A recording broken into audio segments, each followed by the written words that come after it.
नमस्ते दोस्तों जी, एक बार फिर स्वागत है आप लोगों का पीकेएस स्टडी में। जैसा कि आप लोग जानते हैं, हम सर के एनटीपीसी सीरीज का प्रैक्टिस सेट का रिवीजन कर रहे हैं मात्र 20 मिनट में, और आप लोगों को फ्री हैंड रिटन नोट भी मिल रहे हैं। ठीक है, हैंड रिटन नोट कहाँ मिलेंगे? तो टेलीग्राम मिलेंगे। ये सुंदर सुंदर नोट आप लोगों को टेलीग्राम मिलेंगे, तो वहाँ से जाकर आप पीडीएफ प्राप्त कर सकते हैं। ठीक है, और लिंक उसका डिस्क्रिप्शन में होगा। तो चैनल को सब्सक्राइब जरूर कर दीजिएगा, क्योंकि आप लोगों के लिए इतनी मेहनत करता हूँ तो कुछ तो मेरे लिए कुछ बनता ही है। तो ज़्यादा नहीं, चैनल को सब्सक्राइब बस कर दीजिएगा। और चलिए स्टार्ट करते हैं हमने प्रैक्टिस सेट को। पहले रिवीजन के क्वेश्चन। नो स्पिन किसकी बुक है? तो ये है सेन वॉर्न की। किसकी? सेन वॉर्न की। ठीक है, और डूरंड ट्रॉफी फुटबॉल से संबंधित है। और मोहम्मद बिन तुगलक का कार्यकाल कितना था? तो 1325 से 51 था। 1325 से 1351 था। ठीक है, डूरंड कप जो है, नहीं, जलोढ़ मिट्टी कितने प्रतिशत पाई जाती है भारत में? तो 43% पाई जाती। ग्रे क्रांति किससे संबंधित है? तो उर्वरक से संबंधित है ग्रे क्रांति।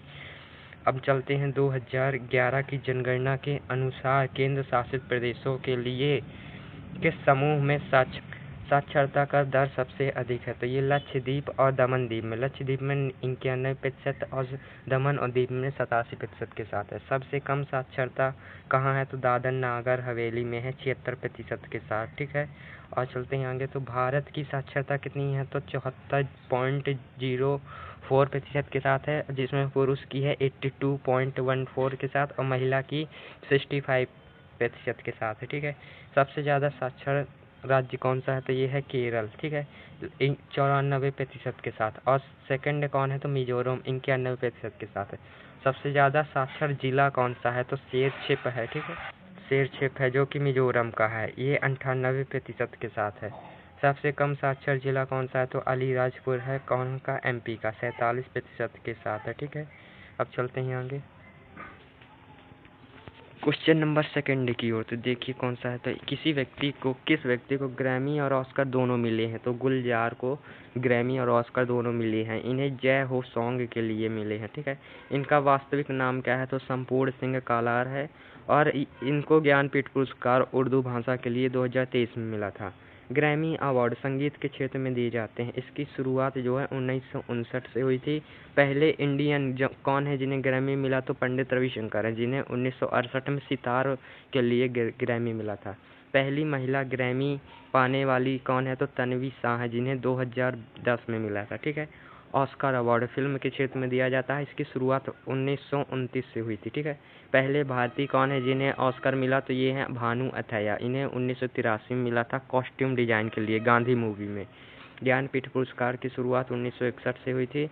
ज्ञानपीठ पुरस्कार 1965 में पहली बार दिए गए थे जी शंकर कुरूप को मलयालम भाषा के लिए। ज्ञानपीठ पुरस्कार 22 भाषाओं के लिए दिए जाते हैं। ठीक है, हिंदी भाषा के लिए पहले किसे दिए गए? तो सुमित्रा नंदन पंत को 1968 में दिए गए थे। पहली महिला कौन है? महादेवी वर्मा, जिसे यामा के लिए मिला था। ठीक है, सुमित्रा नंदन पंत को चिदंबरम के लिए दिया गया था। चलते हैं आगे। कौन सी शास्त्रीय नृत्य शैली भगवान जगन्नाथ की पूजा से संबंधित है? तो ओडिसी है। ठीक है, इनकी भगवान जगन्नाथ की रथ यात्रा होती है। इनके भाई का नाम बलभद्र है और बहन का नाम सुभद्रा। ठीक है, पद्म पुरस्कार विजेता सुधा सिंह किस क्षेत्र की खिलाड़ी हैं? तो एथलेटिक्स की है। टीटस साधु ये क्रिकेट से संबंधित है। एलिम टेटे ये हॉकी से संबंधित है। ज्योति याराजी ये एथलेटिक्स से संबंधित है। और अन्नू रानी भी एथलेटिक्स से संबंधित है। वर्तिका अग्रवाल शतरंज से संबंधित है। मनीषा रामादास ये पैरा बैडमिंटन से संबंधित है। सिमरन शर्मा पैरा एथलेटिक्स से संबंधित है। ठीक है, चलते हैं आगे। नृत्यांगना युगल कमलिनी और नीलनी अस्थाना को 2022 में पद्म श्री सम्मानित किया गया था। ये किस नृत्य शैली से संबंधित है? तो ये कथक से संबंधित है। कथक कहाँ का है? यूपी का है। और कथक से अन्य कौन कौन संबंधित है? तो शोभना नारायण हो गई, मालविका सरकार, प्रेरणा श्रीमाले, रोहिणी भाटे हो गई। अब कुचिपुड़ी की बात करें तो कुचिपुड़ी से शोभा नायडू, हलीम खान, प्रतीक्षा कौशी और राजा रेड्डी हो गई। मणिपुरी से गुरु विपिन सिंह संबंधित है। छवेरी बहन संबंधित है। चारू माथुर संबंधित है। एल विनो देवी संबंधित है। ठीक है, नंदिनी और रागिनी शंकर कौन सा वाद्य यंत्र बजाती हैं? तो वायलिन बजाती हैं। कौन सा धार्मिक त्यौहार जिसे तेलंगाना में पीरला पंडुगा के नाम से जाना जाता है? तो मुहर्रम को। ठीक है, नवरोज जो है ईरानी त्यौहार है, जिसे बलबन ने शुरू की थी। अलाई बलाई तेलंगाना का त्योहार है, तेलंगाना का दशहरा है। भैंसों का मेला लगता है जिसे दुन्नु पोथलू पांडुगा कहते हैं, ये भी तेलंगाना का है। बाथुम्मा और बोनालू ये दोनों भी तेलंगाना के। ईद की रोटी होती है, नहीं, रोटियों की ईद होती है जिसे रोटुल्ला पांडुल्ला भी कहते हैं, ठीक है, ये भी तेलंगाना का है। देवदास स्मृति पंथी नृत्य पुरस्कार किस राज्य में दिए जाते हैं? तो छत्तीसगढ़ में दिए जाते हैं। कालेमा मणि तमिलनाडु में दिए जाते हैं। तानसेन पुरस्कार एमपी में दिए जाते हैं। एमजी संगीत पुरस्कार नागालैंड में दिए जाते हैं। अभिनंदन सरोज पुरस्कार भारतीय नृत्य का एक राष्ट्रीय पुरस्कार है जिसे भारत सरकार द्वारा दिया जाता है। भारत में नागरिकता के लिए मौलिक अधिकारों में संशोधन करने के लिए सक्षम है तो कौन है? संसद है। संसद मौलिक अधिकारों में संशोधन कर सकती है। मौलिक अधिकार परिवर्तनीय है। वर्तमान में 6 हैं। 6 कौन कौन से हैं तो आप लोग कमेंट करके बताइए। किस मामले में सर्वोच्च न्यायालय संविधान की मूल संरचना को बताता है? तो ये केशवानंद भारती केस है जिसमें संविधान की मूल को बताता है। इसमें मैं आपको क्वेश्चन देने वाला हूँ, ठीक है, मतलब कि होमवर्क का क्वेश्चन।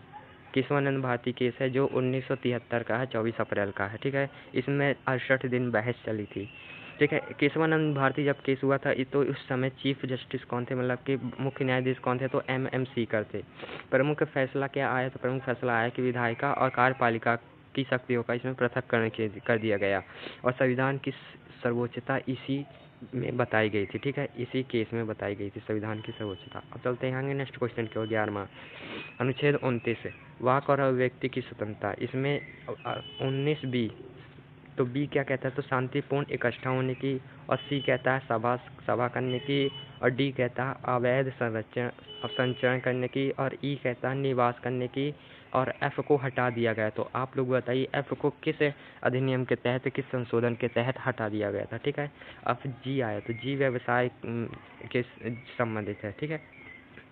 चलते हैं आगे। कौन सा मौलिक अधिकार मानव तस्करी को प्रतिबंध करता है? तो शोषण के खिलाफ अधिकार, आर्टिकल 23, ठीक है। आर्टिकल 24 में कारखानों में बालकों का नियोजन बताता है। क्वेश्चन नंबर 13वां मुगल साम्राज्य की भूमि राजस्व प्रणाली के संदर्भ में एक शब्द निर्धारित राशि थी, तो जमा या तस्की जिसे कहते हैं। जब तक प्रणाली किसकी थी? तो टोडरमल की थी। ये वित्त मंत्री था अकबर का, ठीक है। 10 साल प्रथा टोडरमल ने ही शुरू की थी। राजस्व का मूल्यांकन करने वाला व्यक्ति अमीन कहलाता था। राजस्व को इकट्ठा करने वाला व्यक्ति अमल गुजार कहलाता था। भूमि का रिकॉर्ड रखने वाला व्यक्ति कानूनगो कहलाता था, ठीक है। मुगल काल में वार्षिक कृषि योग्य भूमि के लिए एक शब्द पोलज होता था। अकबरनामा के लिए खंड को आईने अकबरी के नाम से जाना जाता। अकबरनामा को लिखा अब्दुल फजल ने। इसके 3 खंड हुए। पहले खंड में अकबर के पूर्वजों के बारे में बताया गया, दूसरे खंड में अकबर के शासनकाल के बारे में बताया गया, तीसरे में अकबर की नीतियों के बारे में। अकबरनामा का इंग्लिश में ट्रांसलेशन हेनरी बेवरिज ने किया था, ठीक है। बाबर का युद्ध नीति तुगलक थी, ठीक है। और बाबर के अन्य बातें जानने के लिए मैंने एक और क्वेश्चन इसमें जोड़ा है, ठीक है। तो बाबर का शासनकाल 1526 से 30 तक था। इसका वास्तविक नाम जहीरुद्दीन मोहम्मद था, ठीक है। पहले बाबर आया था, फिर हुमायूं, फिर अकबर आया था, फिर जहांगीर, फिर शाहजहां, फिर औरंगजेब, ठीक है। ये सभी के शासनकाल हैं, ठीक है। चलते हैं आगे। तो बाबर के बारे में कुछ और बातें जानते हैं। तो बाबर का जन्म जो है 1483 में फरगना उज्बेकिस्तान में हुआ था। ये चतकाई कबीले से था। बाबरनामा इसकी तुजु के बाबरी आत्मकथा है। बाबरनामा चतकाई भाषा में है, ठीक है। इस बाबर के युद्ध की बात करें तो इसके 4 युद्ध हैं, जैसे कि पानीपत का युद्ध 1526 में इब्राहिम लोदी के साथ लड़ा था। खानवा का युद्ध 1527 में राणा सांगा के साथ लड़ा था। चंदेरी का युद्ध 1528 में मेदिनी रॉय के साथ लड़ा था। घाघरा का युद्ध 1529 में अफगानों के साथ लड़ा था, ठीक है। और चलते हैं अपन बाबर के पास। तो बाबर ने पश्चिमी से पहली बार भारत में कहाँ प्रवेश किया? तो पंजाब में किया। ये सब मैं बता चुका हूँ, तो आप पीछे देख लीजिएगा। इसका जन्म 1483 में हुआ था, ठीक है। UNFCCC संयुक्त राष्ट्र जलवायु परिवर्तन संबंधी अभिसमय की रूपरेखा किस बैठक का प्रतिफल है? तो रियो शिखर सम्मेलन। UNFCCC की स्थापना 1992 में हुई थी। इसका हेडक्वार्टर बॉर्न जर्मनी में है। इकोसिस्टम अर्थात पारिस्थितिकी तंत्र शब्द किसने दिया था? तो एजी टेंसले ने। आधुनिक पारिस्थितिकी के जनक किसे कहते हैं? तो ये कहते हैं एडविन सचिसन को, ठीक है। अब भारतीय परिस्थिति के जनक रामदेव मिश्रा को कहते हैं। प्रोजेक्ट टाइगर शुरू किया गया था तो ये 1993 में शुरू किया गया था 1 अप्रैल को।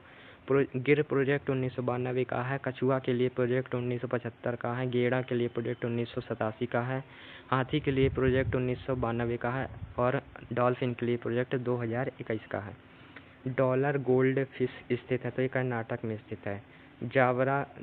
आंध्र प्रदेश में रामगिरी की खान है। पन्ना की खान एमपी में हीरा है और कुद्रेमुख की खान कर्नाटक में है, लोहे की है। और खेतड़ी की खान तावा की है, राजस्थान की।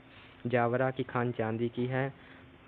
मलाज खंड की खान जो है एमपी की है, तावा की है। और ये कौन सी खान है तो बैलडीला खान है, छत्तीसगढ़ में है और ये लोहे की खान है, ठीक है। अब चलते हैं आगे। तो देखिए कांडला पोर्ट का नया नाम क्या है तो दीनदयाल पोर्ट है, 2017 में बना था। बड़े पोर्ट 13 हैं, ठीक है, जिसमें महाराष्ट्र के 2 पोर्ट हैं, मुंबई का और जवाहरलाल नेहरू पोर्ट। गोवा का मार्मगुआ है और कर्नाटक का मंगलौर है, ठीक है, कर्नाटक का मंगलौर है। तो फ्रेंड्स अब चलते हैं अपने क्वेश्चन 23वें की ओर।